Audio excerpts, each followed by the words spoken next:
এই মুহূর্তে আমি আপনাদের সামনে একটা প্রশ্ন তুলে ধরি। গতকাল আমাদের যে উপদেষ্টা পরিষদ গঠিত হয়েছে, সেখানে তার যে প্রধান প্রফেসর ডক্টর ইউনূস সাহেব আলেমদেরকে ডেকেছিলেন। জানেন নাকি আপনারা? কেউ জানেন? আহলে হাদিসের প্রতিনিধি ছিল কিনা? কে?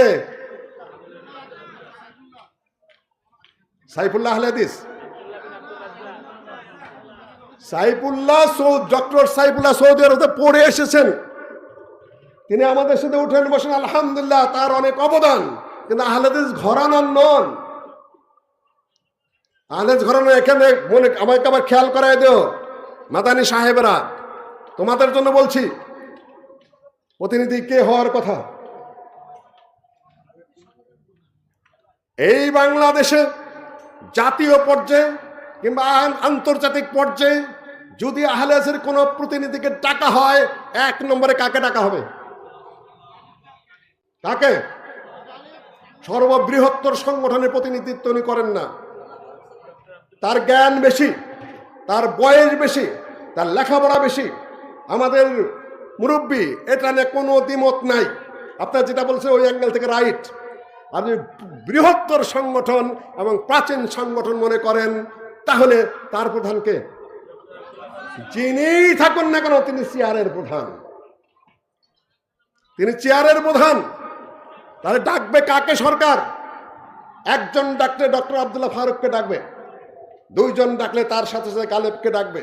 আর আমি মুসলিউদ্দিনকে যদি সরকার জিজ্ঞাসা করে কারে চাবো, তাহলে আমি কার নাম বলবো? আমাকে এক নম্বরে দেওয়া ছিল।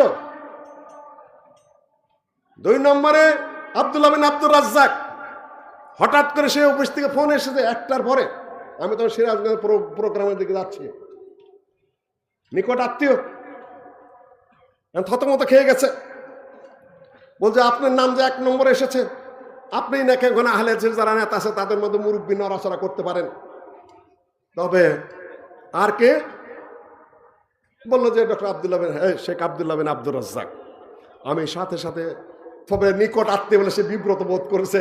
পরের দিন আবার পত্রিকা আবার কি কি লেখালেখি হয় যে নিকট আত্মীয় হইলা ডক্টর ইউনূসের পক্ষে নামটা দিয়ে দিচ্ছে, উপদেষ্টা আর কি। যাই হোক, আর বাকিটুকু বললাম না।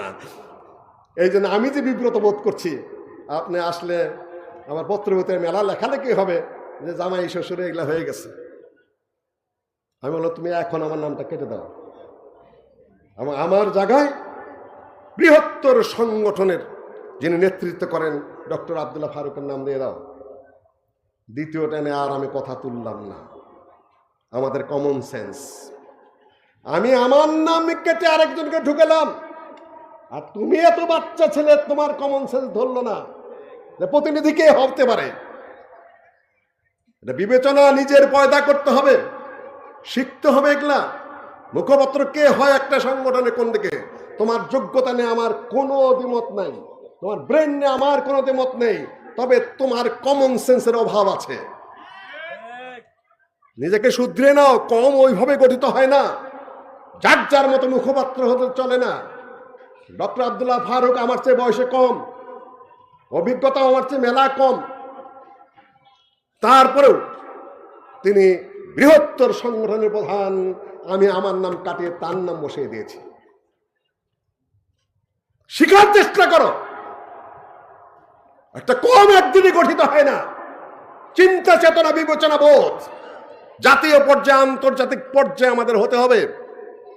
সম্মানিত উপস্থিতি, এটা আমি বলতে আসছি এই জন্য যে আর সবাই বক্তা কার উপর কারা বক্তৃতা করবে করো, কিন্তু জাতীয় পর্যায়ের বিষয় আছে, আন্তর্জাতিক পর্যায়ের বিষয় আছে।